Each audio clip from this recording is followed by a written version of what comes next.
Vikram, what is your thought on learning and GCCs? Oh. Learning in GCC is becoming more and more critical as the GCCs transition from so-called delivery hubs to being innovation hub.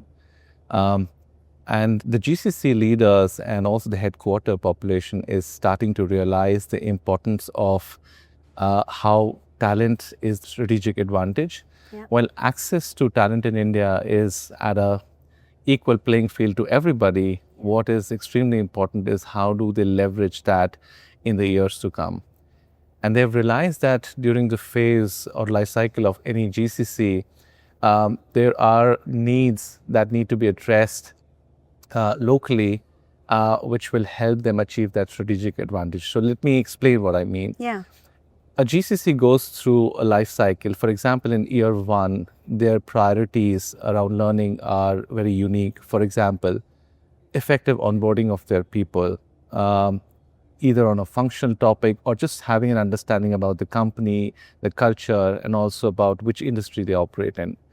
As they move into year two, they have some learnings from year one, right? And how do they, remove some of the barriers for the people to be more effective? It could be on technical topics, functional topics. It could be about processes and policies. And this is when they start looking at developing talent. So how do we develop a growth mindset and an innovation mindset in the company?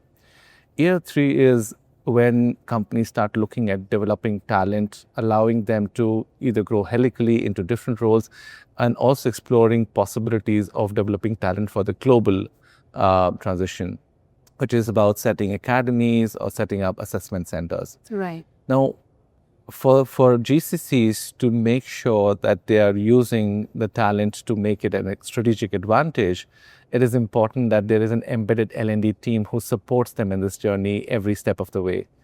And this is where GCCs are starting to recognize that having an L&D team that supports them is also very important to achieve their strategic objectives. That's pretty cool. You speak to a lot of GCC managers, GCC leaders. What seems to be a skill gap right now that they are trying to fill? Yeah, it's a very good question. So I'll probably break it down into multiple levels. Let's talk about individual contributors, right? India has been a hub of amazing tech talent. But what I hear from leaders, what is missing today is their ability to communicate the business language. And how do I translate the good work that I do into the value that it brings to the organization and also to the customers, right? So that whole story of communicating in a business language, that's one. So like storytelling as a skill? Absolutely, yes. Okay. And also one of the other aspect is critical thinking. How do I diagnose? That's a big one. Yeah, exactly. How do I look at a problem objectively, be able to diagnose it, and then come up with a creative solution? We spoke so much about learning Jugaad. Is to how do we really get to a problem without losing the essence of the process, but still get to it in an effective and efficient manner. And that's where critical thinking becomes very, very important. So from an individual contributor, this is what a lot of GCC leaders are looking at in terms of fulfilling the gap. When it comes to high potential talent who's ready to take up leadership roles or about to or preparing to take leadership roles, one of the most important factors is their ability to influence with or without authority, their ability to navigate through a matrixed organization where they have to deal with multiple cultural aspects and also hierarchical aspects.